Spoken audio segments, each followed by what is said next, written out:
Magandang umaga, mga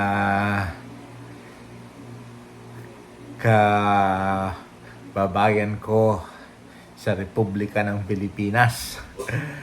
So, inaantok pa ba kayo?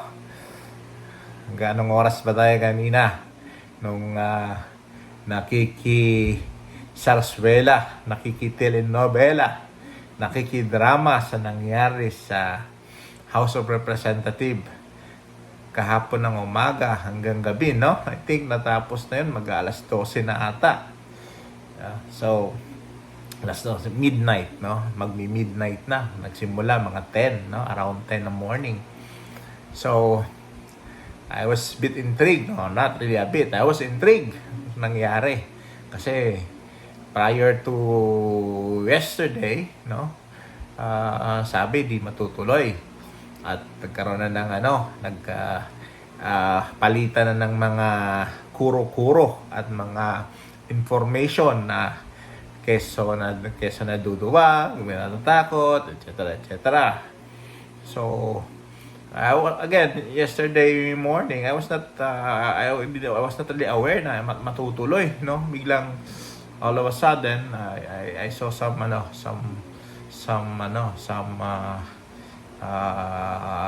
news reports na matutuloy nga, no? So yeah, I was glued in to the comedy slash drama slash action, no, of yesterday's pagtutuos, no, ang pagtutuos ng Quad Committee against kay ex-president Rodrigo Roa Duterte. So, magbibigay lang ako ng aking sariling opinion at iota of analysis. No? So, ba't nga ba nandun si ex-president? Ano nga ba ang kaso sa kanya, o ano nga ba ang gusto nilang hanapan ng solusyon, no, sa ginawa ni ex-president. Ito yung sa droga, sa war on drugs na nagkaroon ng mga EJK or extrajudicial killings, and the number shows na parang 20 to 30,000 daw yung yung mga namatay, no, and assortment of or involved and the assortment of death is around 6,000 plus, and policeman something those numbers, no. So yes, so he was there ang daming plot, ang daming twist, no, nung nangyari. He was, to be very specific and again to be straightforward, it was sort of Duterte against everybody. And maybe later part, there was the involvement of Congresswoman Cardema of the Duterte Youth Party List ata, no? Nag-iisa. The rest, parang diniin at ang parang climax, no? Ang climax of the story is yung kay ex-Senator Rosani Trillanes. So, again, on layman's term, no? Let's start with how it was really, no?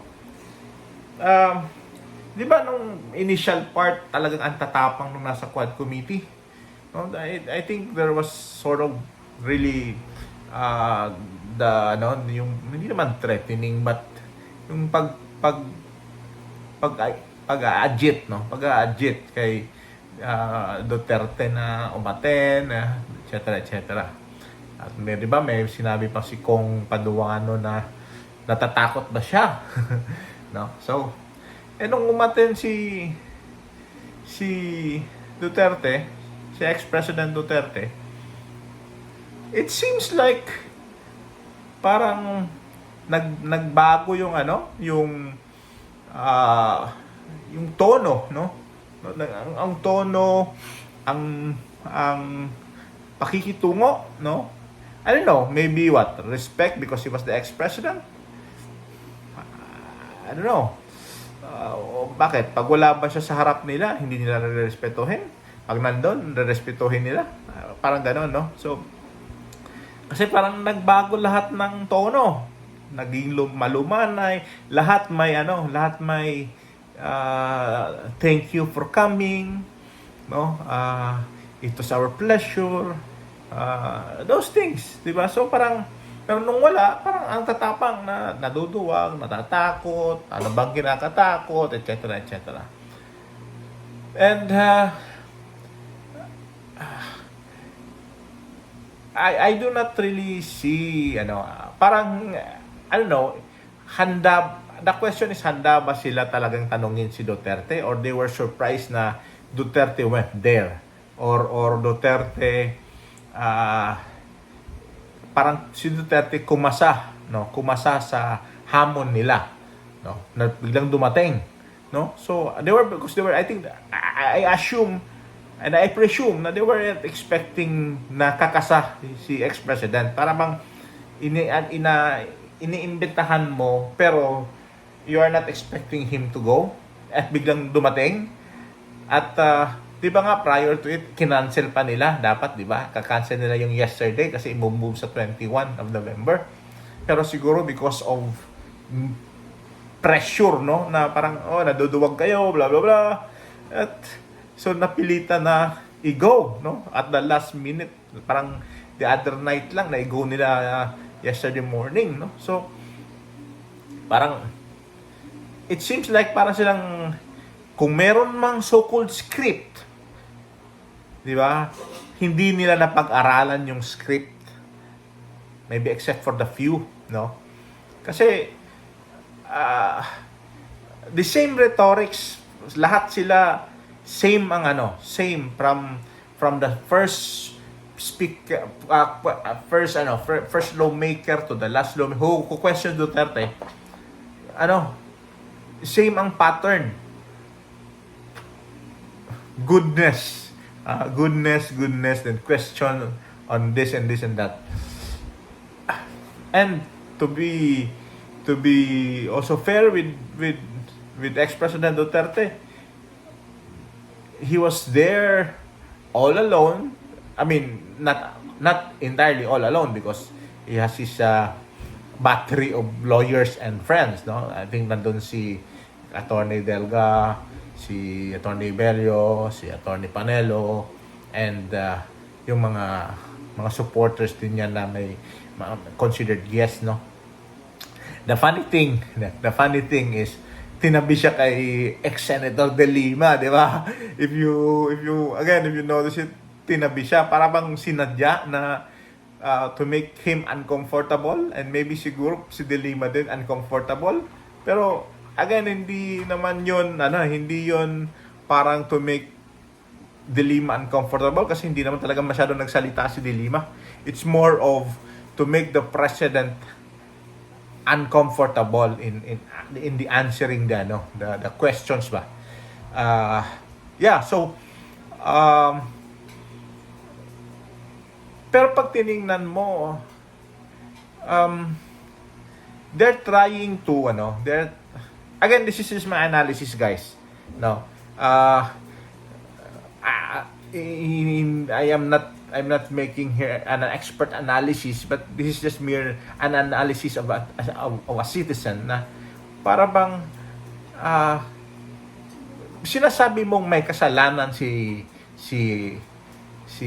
President, si ex-President Duterte. Ang sinasabi nilang may kasalanan. Pero hinihingan nila ng sagot o komento para ma-prove nila na may kasalanan. Parang ganon. Parang meron kang sinasabing kasalanan, pero parang wala kang proof na may kasalanan, at hinihingi mo dun sa sinasabi mong gumawa ng kasalanan na magbigay ng proof na may ginawa siya. Did you get my point? Yeah, did you get my point? Kasi if you if you if you really just follow the questioning, parang sinasabi nila na inaamin mo ba na may DDS, 'di ba? Para bang admission admission of guilt ba ang gustong mangyari? Kasi wala silang proof, sinasabi lang nila na may DDS. At ang DDS ang may gawa ng mga patayan sa Davao. Pero wala naman palang nagsasabi sa kanila o nagbigay ng proof sa kanila na may DDS. O meaning, totoong ginagawa ng DDS yun. Di ba? Parang they are trying to prove through the president, through ex-president Duterte, yung mga accusation sa kanya. Parang, di ba? you get, I think you get my point, no, na you're getting the proof dun sa sa suspect, kung sabihin na lang natin na ganon. So kasi nga, di ba, kung may kasalanan, I mean, again guys, bear with me, kung may kasalanan, tama naman file it in court, di ba? File it in the proper forum, file in the proper court. Kasi I think in the both house, I mean House of Representative and the Senate, these are house of public opinion, di ba? Court of public opinion. It's not really the proper court. So para bang again, I think it seems like that was the plan yesterday, to bombard the ex-president with questions to the point na he would submit because of maybe fatigue and tiredness and maybe blunder on things na ano ba isasagot niya, 'di ba? Makamamali yung pagsagot niya. So mga ganun ba? So yun yung nakita kong parang something wrong, no? There's something wrong about it. Kasi yun nga 'di ba? Parang if you are into telenovela, if you are into K-pop drama, K-drama, talo kayo doon sa nangyari kahapon. Kompleto yun kahapon. And marathon pa. No? Gano'ng katagal? Simula umaga hanggang gabi. And ayaw pang tumigil ni ex-president Duterte. 'Di ba? Pinapatigil na siya. Ayaw niya. Sabi niya, tapusin natin to. Kaya pa niya hanggang 2 a.m. And kung titingnan mo yung mga mga congressman, nagpapalitan na nga Pero si Duterte was still there. No? So,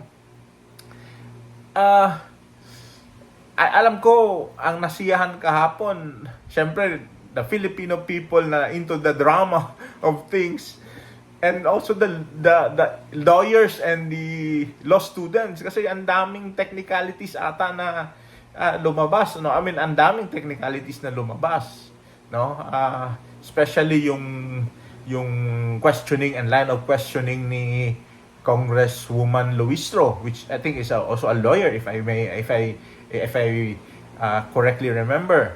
Parang lawyer din siya, and he was really he was trying to deduce something of the president na on extrajudicial killing and guilt by admission, I think, parang ganon.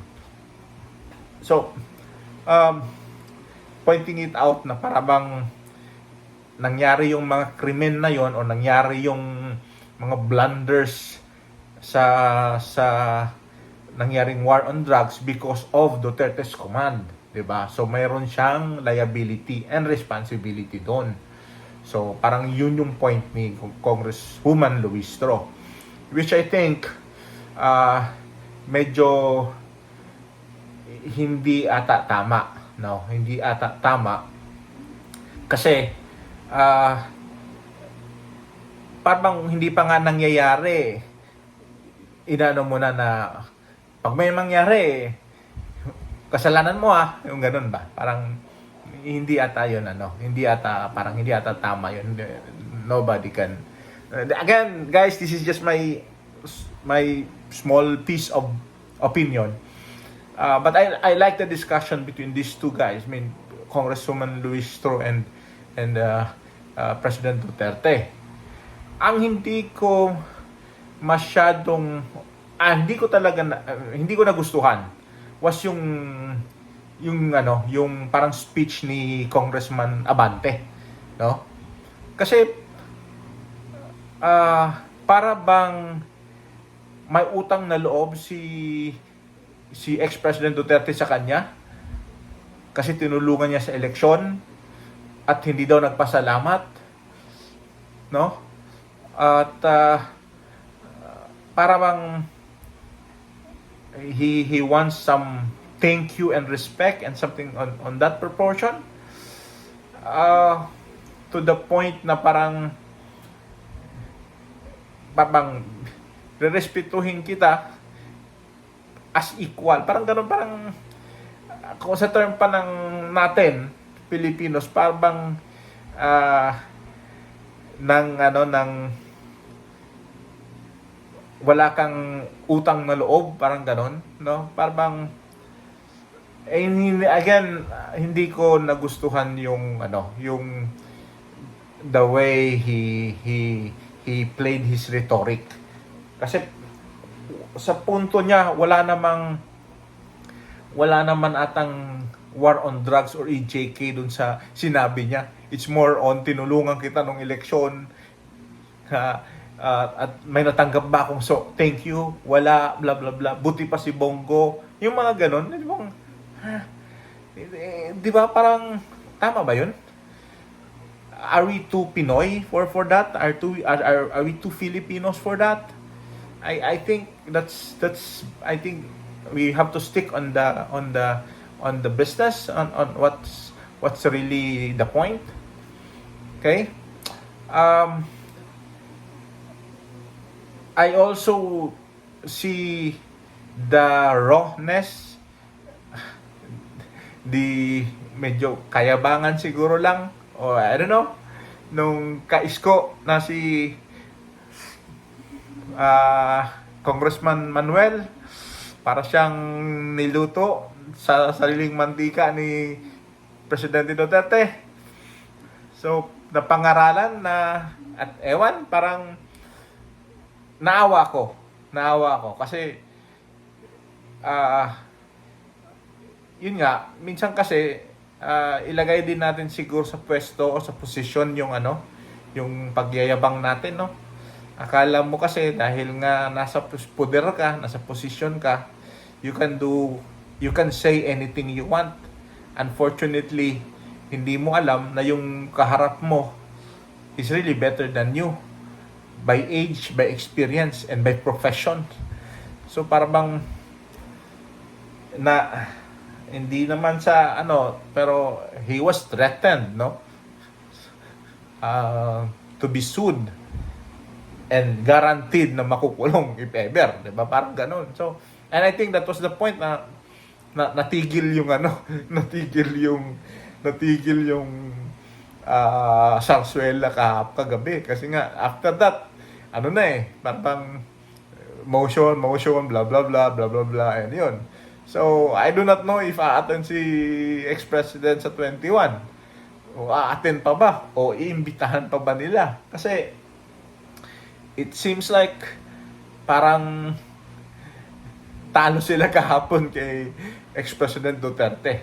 And the highlight, of the show yesterday was the appearance and the tirade and the cross tirade of Trillanes and Duterte, to the point na parang dalawang beses muntikang magkagulo, no?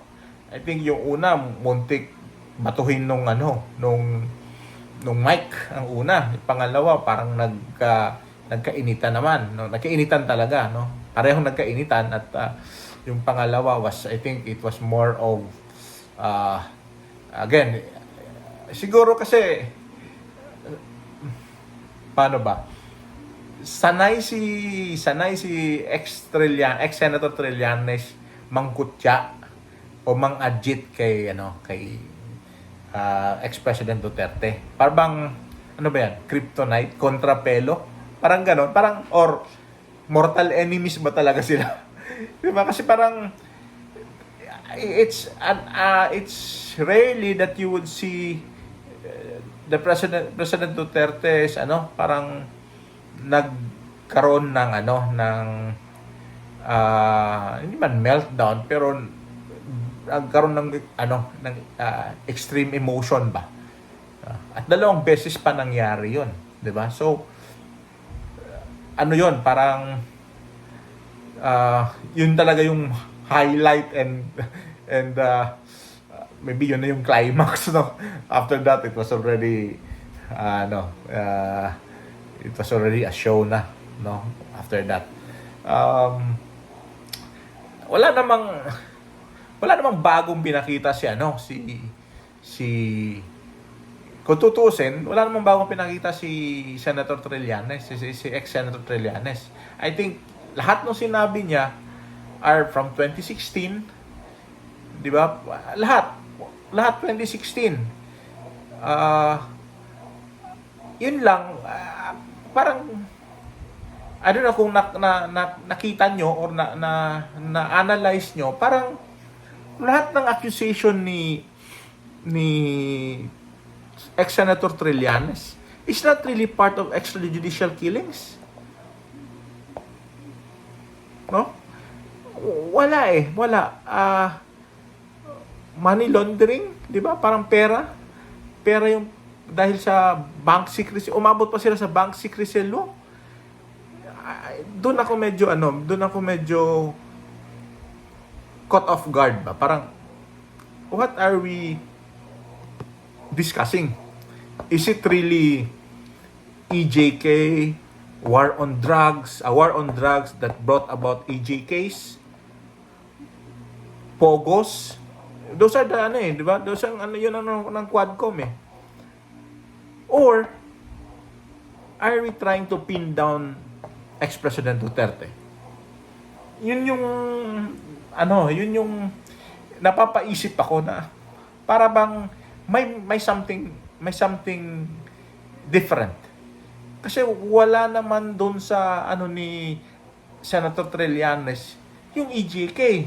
It's more on bank secrecy law. Sinasabi niya, 'di ba, meron ng proof.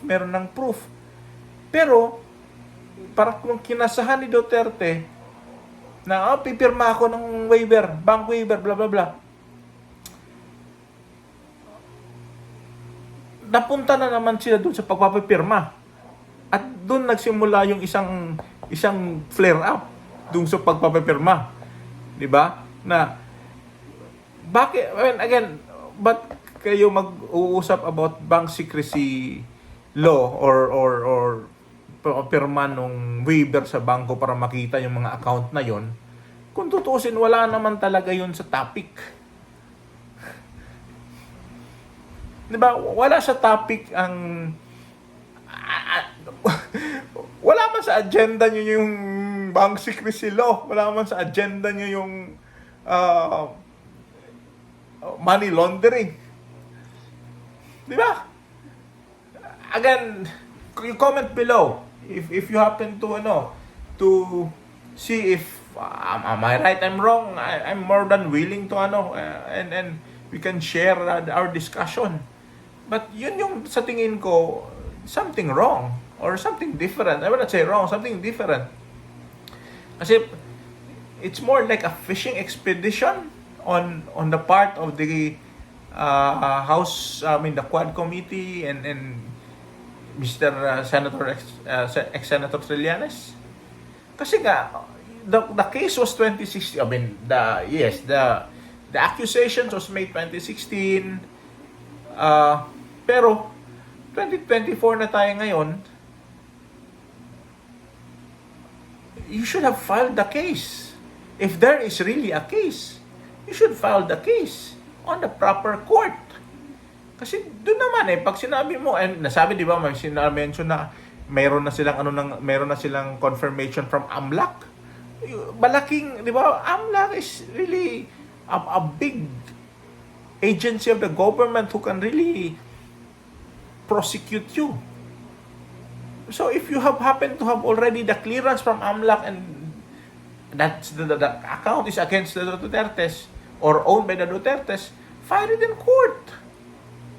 Pero ba't parang bang may hinaantay or kulang or para bang nagsasabi ka lang ng meron akong kaso na wala naman pala at para bang anuhin mo lang yung ng tao na na bumigay, parang ganon. And I think Duterte is too intelligent for that. No, he's not really, para bang, I think one of my conclusion was parang nilaro lang tayo din ni Digong. Nilalaro ba? Na parang pinapaganahan ka lang tapos biglang yun pala wala naman, no? Ay, nako. Sabi ko nga, abangan ang susunod na kabanata siguro. Kasi hindi pa tapos. Hindi ko lang alam kung a-attend pa si ex-President Duterte. Pero yesterday's Zarzuela is the likes of the Pinoy. Kasi mahilig sa chismis at telenovela ang Pilipino. So para bang, yun nga, nanalo because of entertainment. Pero at the end of the day, talo tayo. Kasi yun ang pinag-uusapan natin kumpara sa maraming problema. Diba? And to be honest, guys, this is just my own analysis and opinion. We are dealing too much with this kind of drama. Pero mas may malaki pang drama siguro or mas malaki pang dapat tingnan natin na problema is yung flood control, yung incoming typhoons, 'di ba? Yung mga nabahaan. I think those things are dapat nating titingnan. Para bang I don't know, are we too para tayong masyado tayong gusto natin sigurong i-persecute si ex-president to the point na wala na tayo sa realidad na mas may iba pang mas prioritization, no? Ma-prioritize natin. Maybe corruption is one. Diba? I have to deal with another version, another time. I'll maybe just unwind my brain and see if what's the other side of the story of yesterday's Zarzuela. But again, we'll talk about that on a separate discussion. The flood control, the Zarzuelas, the Zarzuela tuloy, flood control, the corruption, the new president of the US, and would affect the Filipinos, diba? So those things. But for now, we're talking of yesterday's Zarzuela. So again, guys, if you have some comments, let me know. Please comment below. And again, favor, please like and share, and please follow my channel. Please, guys. Okay? So I hope nakabigay ako ng konting opinion at konting kaalaman at sa susunod ulit, no? Abangan ang susunod na kabanata sa labanan ng Duterte at ng Quadcom. Guys, bye-bye. Stay safe. Have a nice day. Ciao, Letnek.